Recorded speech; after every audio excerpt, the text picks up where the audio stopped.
Kenalin, aku Nabila dan partner aku Felin. Jadi sekarang kita sudah berada di depan PT Stasiun Elektronik. Nah, Felin, hari ini kita mau ngapain aja sih? Nah, untuk tahu lebih lengkapnya, ikutin aja yuk kegiatan kita di dalam.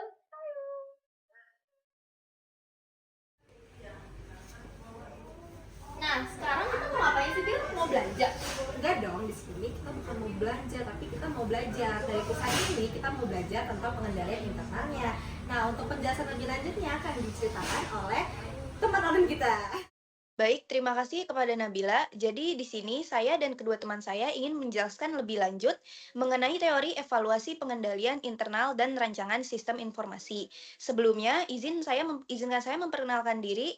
Saya Naftali Putih Hermawan dengan NIM 2024-740 dan kedua teman saya yaitu Azalia Zahra dan Tabina Asyada Tasbita. Baik, di sini kita mulai menjelaskan yang pertama itu tentang apa sih pengendalian internal. Nah, pengendalian internal itu merupakan proses yang diterapkan oleh manajemen untuk memberikan kepastian yang memadai bahwa tujuan organisasi itu dapat dicapai. Nah, dalam konteks SIA, secara keseluruhan pengendalian internal ini memiliki tujuan utama. Yang pertama itu mengamankan aset perusahaan, yang dimana itu tuh termasuk data-data yang dimiliki oleh perusahaan. Yang kedua, memastikan keandalan atau reliability informasi akuntansi.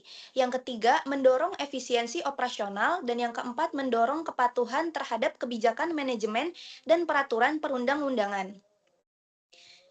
Nah, selanjutnya di sini ada komponen pengendalian internal atau COSO. Nah, COSO ini merupakan kerangka kerja yang paling umum yang digunakan dalam pengendalian internal. Nah, COSO ini memiliki 5 komponen yang saling terkait. Yang pertama itu lingkungan pengendalian atau control environment. Yang kedua, penilaian risiko atau risk assessment. Yang ketiga, aktivitas pengendalian atau control activities. Yang keempat, informasi dan komunikasi. Yang kelima, pemantauan atau monitoring. Nah, di sini saya akan menjelaskan lebih dalam mengenai tujuan dari pengendalian internal. Jadi pengendalian internal itu diterapkan untuk mencapai tujuan-tujuan. Yang pertama itu ada tujuan operasional dan keamanan aset. Nah, yang dimana tujuan ini tuh fokusnya untuk melindungi aset perusahaan yang dimana mencegah penyalahgunaan dan kerugian aset akibat kecurangan atau inefisiensi. Yang kedua, memastikan efisiensi kinerja. Ini tuh memastikan operasi tetap berjalan dengan baik dan mendorong efisiensi operasional. Nah, yang kedua ada tujuan pelaporan. Yang pertama itu ada akurasi dan keandalan. Laporan keuangan memastikan dapat diandalkan dan bebas dari salah saji material atau manipulasi. Nah, yang ketiga ada tujuan kepatuhan, yaitu kepatuhan terhadap regulasi yang dimana memastikan perusahaan mematuhi kebijakan pemerintah dan peraturan yang berlaku. Yang kedua itu ada pengelolaan risiko. Ini tuh memastikan bahwa risiko dikelola dengan efektif di seluruh proses bisnis. Nah, kita lanjut ke dampak positif dari pengendalian internal. Jadi, dalam penerapan pengendalian internal yang baik, itu bisa memberikan manfaat signifikan bagi perusahaan. Yang pertama itu contohnya peningkatan keandalan laporan keuangan. Laporan yang dihasilkan itu menjadi lebih akurat dan dapat dipercaya oleh manajemen maupun pihak eksternal. Ketika kita menerapkan pengendalian internal dengan baik, maka operasional dalam perusahaan juga bisa berjalan dengan baik, yang dimana itu bisa meningkatkan pendapatan bagi perusahaan kita. Yang kedua ada pengurangan risiko kerugian. Ini tuh mengurangi potensi kerugian finansial akibat kecurangan atau penggelapan aset dan kesalahan operasional. Yang ketiga, peningkatan efisiensi operasional.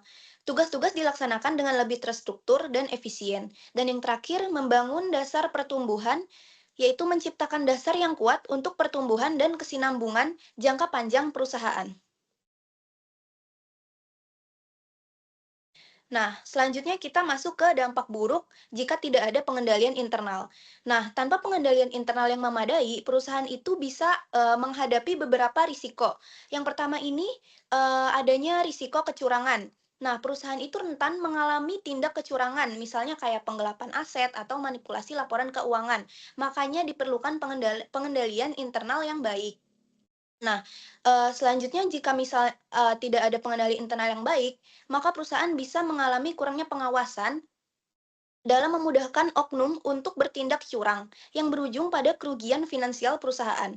Nah, yang kedua, ada risiko ketidakpatuhan atau non-compliance, yaitu kurangnya pengawasan terhadap proses bisnis yang menyebabkan perusahaan tidak mematuhi regulasi dan kebijakan pemerintah.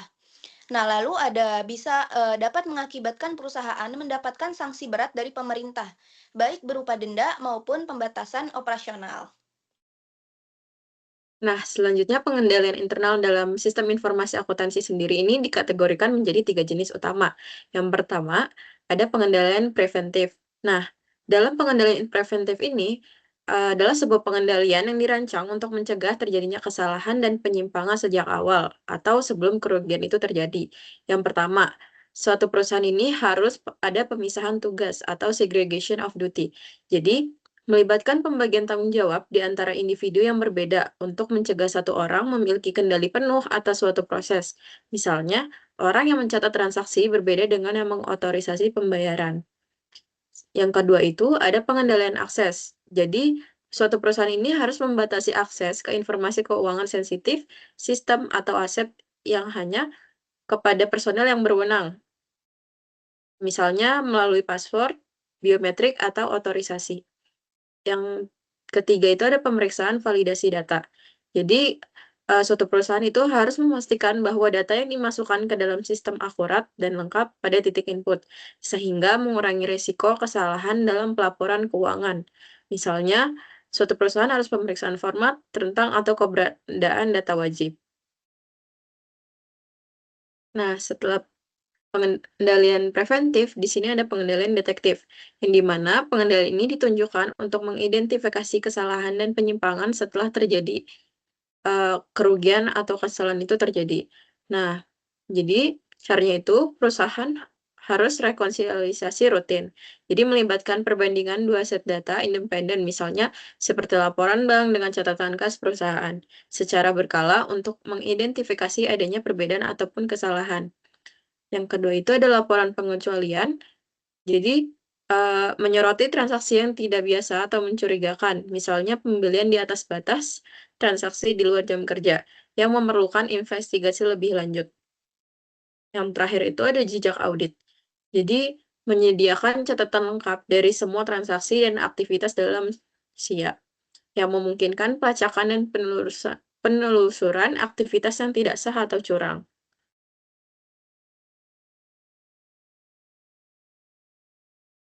Nah, pengendalian terakhir ini adalah pengendalian korektif. Jadi, pengendalian ini yang diterapkan untuk memperbaiki kesalahan dan penyimpangan setelah teridentifikasi oleh pengendalian detektif. Yang pertama ini ada prosedur koreksi kesalahan. Jadi, menguraikan langkah-langkah formal yang harus diambil untuk memperbaiki suatu kesalahan atau ketidaksesuaian dalam data keuangan untuk memastikan perbaikan dilakukan secara terkendali. Yang kedua ini proses pencadangan dan pemulihan. Jadi memastikan data keuangan dicadangkan secara berkala dan dapat dipulihkan jika terjadi kegagalan sistem, bencana, atau pelanggaran data. Yang terakhir itu ada rencana respons insiden. Jadi menyediakan kerangka kerja terstruktur untuk merespon insiden keamanan seperti serangan cyber dan meminimalkan dampaknya terhadap organisasi itu sendiri. Nah, di sini ada resiko kegagalan sistem dan infrastruktur. Jadi, risiko-risiko ini berkaitan dengan masalah teknis pada perangkat keras, perangkat lunak, ataupun infrastruktur yang mendukung sistem informasi akuntansi itu sendiri.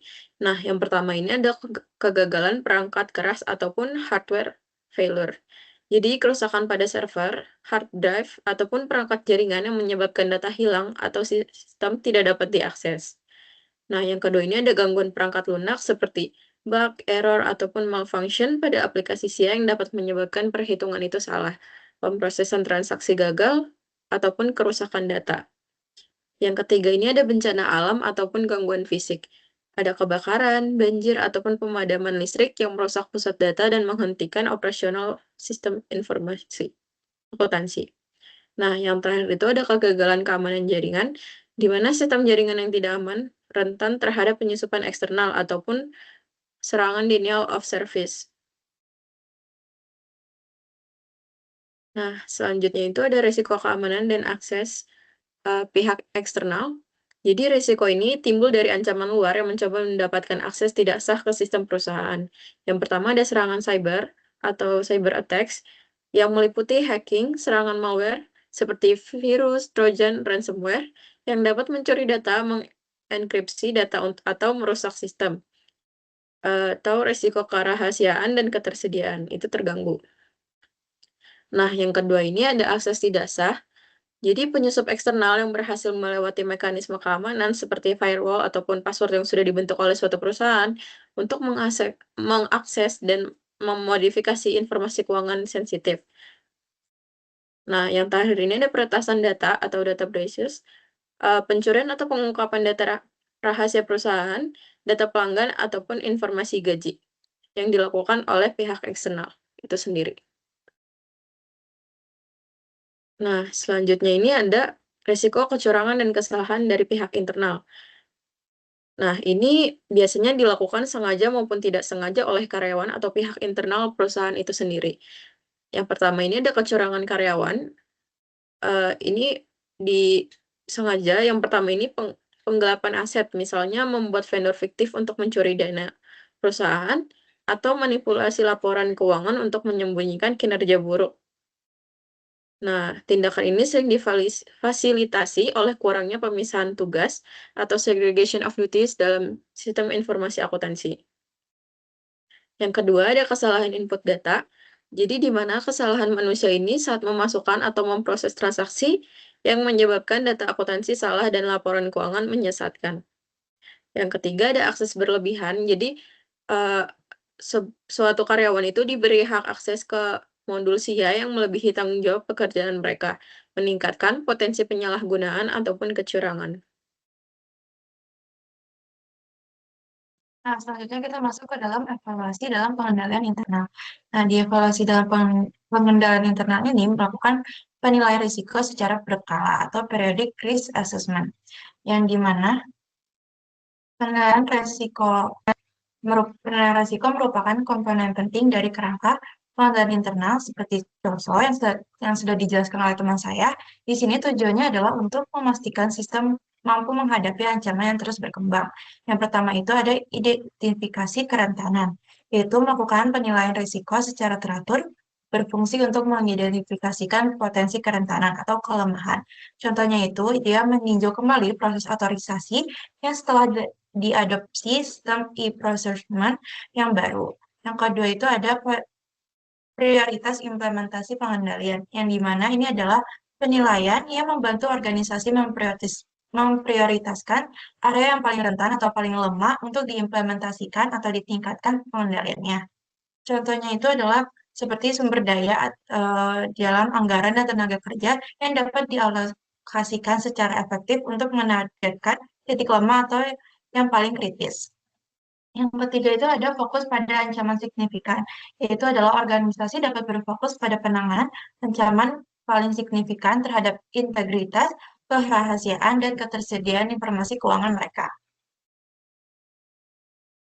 Nah, yang selanjutnya ini adalah kelemahan utama pengendalian internal. Yang pertama ini adalah collusion atau kolusi, di mana kolusi ini adalah kesepakatan rahasia antar dua orang atau lebih dari karyawan atau karyawan dan pihak eksternalnya untuk melakukan tindakan kecurangan.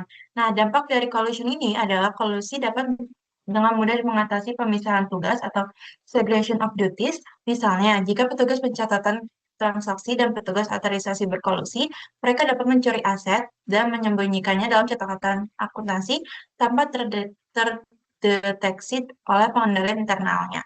Nah, kelemahannya itu adalah pengendalian yang dirancang untuk satu individu menjadi tidak efektif ketika ada konspirasi.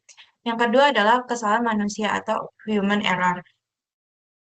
Dampak dari human error ini sendiri itu adalah kesalahan dapat mencakup kesalahan input data, salah hitung, salah klasifikasi, atau kegagalan untuk mengikuti prosedur yang telah ditetapkan.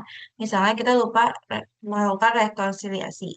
Nah, kelemahan sendiri dari human error ini adalah sistem pengendalian, terutama yang manual, sangat bergantung kepada kehati-hatian manusia dan kemampuan individu yang menjalankannya. Nah, yang selanjutnya ini adalah manajemen override atau pengesampingan pengendalian oleh manajemen. Yang pertama ini adalah dampaknya dari manajemen override, di mana manajemen dapat memanipulasi entry jurnal, mengabaikan transaksi, dan memaksa staf untuk melakukan tindakan yang bertentangan dengan prosedur yang telah ditetapkan oleh perusahaan. Hal ini merupakan ancaman serius terhadap integrasi laporan keuangan dan seringkali menjadi akar dari skandal akuntansi besar. Nah, kelemahannya sendiri itu adalah pengendalian internalnya ini yang sudah dirancang di bawah arahan manajemen, dan jika manajemen yang memutuskan untuk melakukan hal yang mengabaikan pengendaliannya ini, maka sistem tersebut menjadi lumpuh atau tidak lagi teratur. Nah, yang terakhir ini adalah perubahan kondisi dan usaha, di mana dampaknya ini adalah pengendalian yang efektif secara 5 tahun atau mungkin lebih sudah tidak memadai untuk menghadapi risiko yang ditimbulkan oleh adopsi teknologi baru, misalnya cloud computing atau big data. Nah, kelemahan sendirinya itu adalah pengendalian internal harus dievaluasi dan diperbarui secara berkelanjutan atau disebut juga dengan dinamis, dan jika diproses, pembaruan ini akan sangat lambat dan resikonya pun akan meningkat. Kita sekarang masuk ke revenue cycle. Jadi revenue cycle itu apa sih? Revenue cycle atau siklus pendapatan ini adalah rangkaian aktivitas bisnis dan operasi pemrosesan informasi yang terkait dengan penyediaan barang dan jasa kepada pelanggan dan penagihan kas atas penjualan tersebut. Nah, tujuannya sendiri itu adalah siklus pendapatan adalah pertukaran yang efisien dan efektif atas produk jadi atau jasa perusahaan dengan kas. Nah, alur dari revenue cycle atau alur dari siklus pendapatan ini, yang pertama itu ada penerimaan pesanan penjualan atau sales order entry. Di sini itu tuh maksudnya adalah langkah awal di mana pesanan ini diterima oleh pelanggan. Nah, yang kedua itu adalah shipping atau pengiriman. Di sini adalah proses pengisian pesanan dan pengiriman barang ke pelanggan. Yang terakhir ini adalah billing, di mana proses ini menciptakan faktur dan memperbarui akun piutang usaha. Yang ketiga itu ada cash collection, di mana langkah ini adalah langkah terakhir yang di mana perusahaan menerima dan memproses pembayaran dari pelanggan.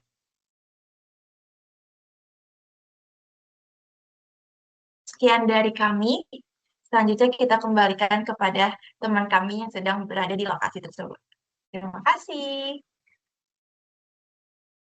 Nah, kira-kira kalian udah pada paham belum sama apa yang dijelasin sama teman-teman online? Kalau belum, berikut adalah gambaran nyata dari kegiatan revenue cycle. Pada tahap awal siklus pendapatan, proses dimulai dari bagian penjualan. Sales offline melayani pelanggan secara langsung, memberikan informasi produk, serta membantu pengecekan ketersediaan barang. Kamar paling ukurannya 3x3 ya. Sekitaran segitu. Kebetulan di sini ada merek Media, ada merek Akari, Daikin. Tapi kebetulan di sini kita yang bestsellernya Media. Setengah PK ya. Kalau setengah PK itu dia buat ruangan 3x3. Oh, Media merek mana? Itu mereknya merek internasional punya, pangsa pasarnya gitu. Walaupun dia istilahnya brand Cina, tapi dia pangsa pasar luar internasional. Oh. Tadi setengah PK ya? Iya, setengah PK aja cukup ya. Setengah PK. Nggak gede ya. Listrik Dari watt rendah itu dia paling maksimalnya itu dia 350 watt. Berarti kalau misalnya di rumah dayanya sekitaran 1.200 bisa. Oh, udah kalau pasti ada AC bisa. 1. Bisa pasti ya? bisa. Gitu. Mau lihat yang lain nggak? Boleh. Untuk merek yang lain ini ada Daikin, ada Kalau itu bedanya apa sih, Mas? paling pakai. Ya kita sih udah pakai sih, kemarin sih udah rusak ya. Iya. Di rumah merek apa? Adalah merek, saya lupa mereknya udah lama sih, udah rusak. Kalau mau itu aja tuh yang Media aja bagus yang lagi promo. Bagusnya Mas, kalau dari rekomendasi Mas itu Kalau di sini sih bestsellernya Media. Iya, kayak gitu. Bestsellernya kenapa tuh dia? Karena dia satu banyak lagi sih, lebih banyak istilahnya dibanding sama merek lain dengan harga yang lebih terjangkau, tapi dia mempunyai fitur yang sangat sempit sekali. Iya, soalnya yang di rumah tuh bocor gitu. Oh, bocor. Itu kenapa ya kira-kira ya? Kayak itu media cepat bocor gitu nggak ya? Enggak, pasti enggak. Enggak ya. Garansi gimana? Garansi kalau untuk media dia 10 plus 5, jadi 5 tahun spare part, 10 tahun dia kompresor. Itu pasti dijamin bagus lah. Terus untuk pemasangannya gimana? Pemasangannya itu bisa tergantung dari mbaknya, request bisa di hari apa, di tanggal berapa. Di sini bisa pasang ya? Dari sini bisa pasang. Bisa ya, sama bongkar AC lamanya gitu ya? Lama, ya betul. Mau yang itu? Ya udah. Oke, nanti apa namanya yang media aja ya. Untuk pesanan online, sales mencatat permintaan pelanggan ke dalam sistem dan memastikan data pesanan masuk secara akurat. Kita kan juga ada online ya. Nah, untuk proses order online itu kita harus cek menggunakan komputer yang ada internetnya. Kita masuk ke seller center. Ini kita pakai seller center Tokopedia ya. Jadi kita masuk ke pesanan, lalu kelola pesanan.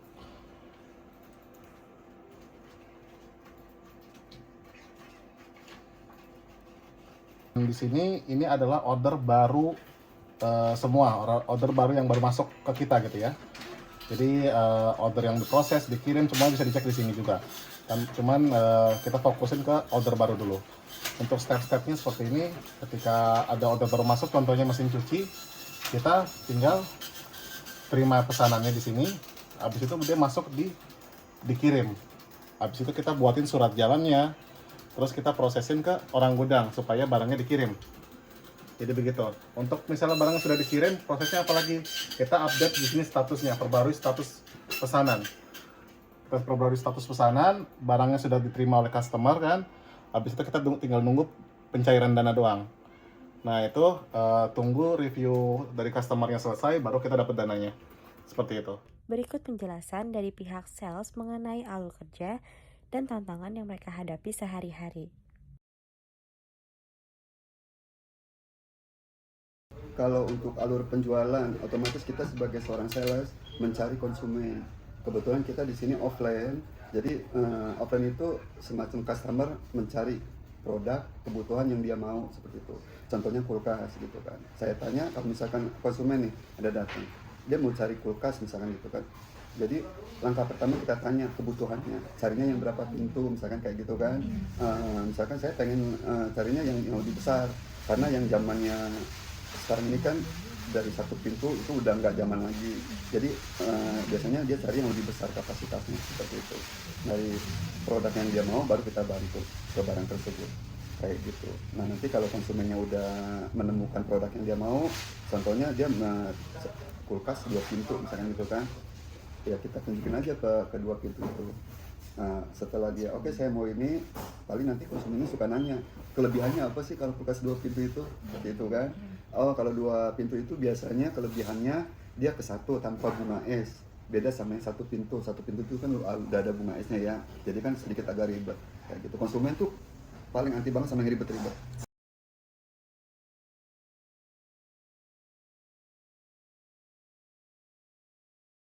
Solusi untuk menangani masalah ya, biasanya ke satu itu branded.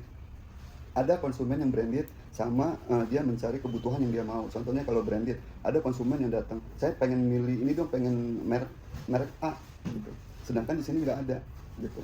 Nah kita otomatis dialihkan dengan tipe seri yang sedikit agak sama gitu kan. Contohnya di sini kan ada brand Jepang gitu kan, ada brand Korea, ada brand Cina, tapi dengan untuk kapasitas yang sama kalau untuk kulkas ya. Oh kalau yang ibu mau brand ini di sini kita nggak ada, kebetulan stoknya habis gitu kan. Nah tapi ada konsumen biasanya saya pengen yang ini aja gitu kan, pengen merek ini aja yang dia mau, karena istilahnya saya udah suka banget sama merek ini gitu kan, dengan merek A. Oke kalau misalkan ibu pengen pengen merek yang ibu mau, paling nanti kita cari dulu, kita komunikasi dulu sama bagian pabrik. Itu sih biasanya kalau untuk kendalanya. Jadi kita udah menyediakan beberapa item, tapi dia pengen nyari item yang dia kepengen. Nah itu yang paling sulit banget.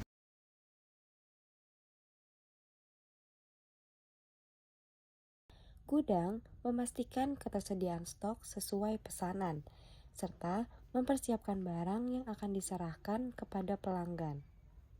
Gudang menjalankan berbagai prosedur, seperti pengecekan fisik, penyusunan stok, dan pencatatan barang keluar. Berikut penjelasan dari staf gudang mengenai alur kerja dan tantangan yang mereka hadapi sehari-hari.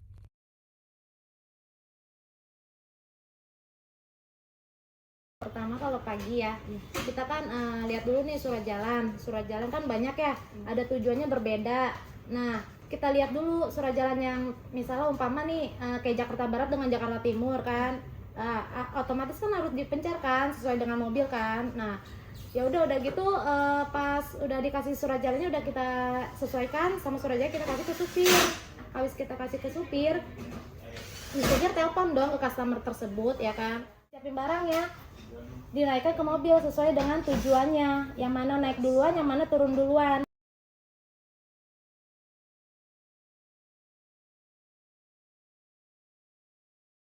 Kalau masalah di bagian gudang kayak misalnya antara stok sama stok fisik sama stok yang di akurat ya, kan kita kan sistemnya pakai akurat.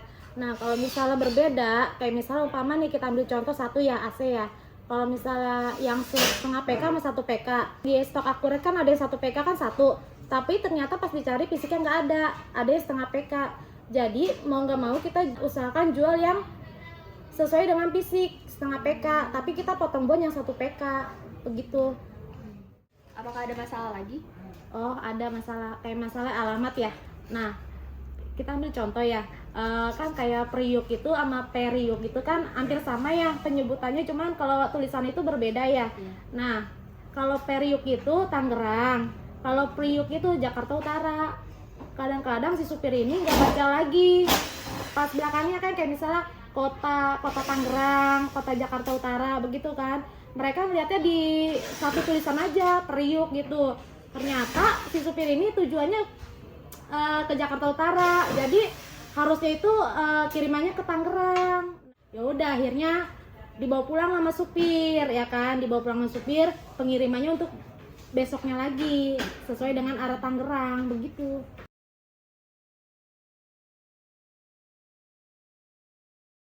Tahap berikutnya adalah pembayaran dan pencetakan invoice. Pada perusahaan ini, manajer berperan sebagai pihak yang menerima pembayaran dan menyerahkan barang langsung kepada pelanggan. Nah, dalam teori pengendalian internal, kondisi ini sebenarnya menimbulkan risiko loh, karena hanya satu orang yang memegang dua fungsi penting, yaitu penerimaan kas dan penyerahan barang.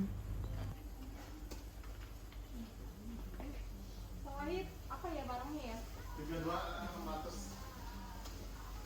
2,2 ya Bu.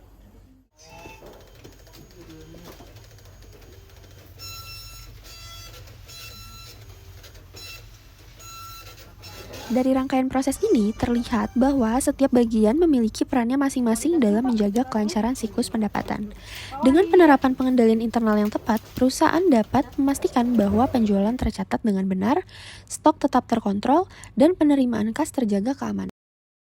Nah, gimana nih kegiatan kita tadi di dalam? Kalian semua udah ngerti kan? Sekian dari kita izin pamit ya. Dadah!